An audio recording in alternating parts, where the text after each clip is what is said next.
বুঝেছ? তোমার বাবাকে রোজ বলি তোমার সাথে আর কোনো দিন কথা বলবো না, তারপরে ভাবি কথা না বললে ঝগড়া কার সাথে করব।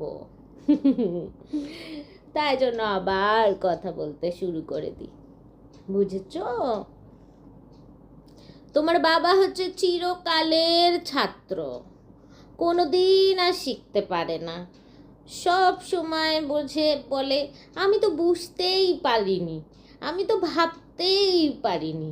ও নিজেই জানে না যে ওর বোঝার বয়সটা কবেই হয়ে গেছে। আবার আমিও বলি তুমি না কিচ্ছু বুঝতে পারো না, তুমিও বলবে বাবা তুমি না কিচ্ছু বোঝো না। তাই তো, তুমি বলবে তো, আমি জানি তো তুমি বলবে। শোনো, তোমার বাবা বড় অসহায়, আমার মতো রাগ করে বাপের বাড়ি চলে যেতে বলতে পারে না।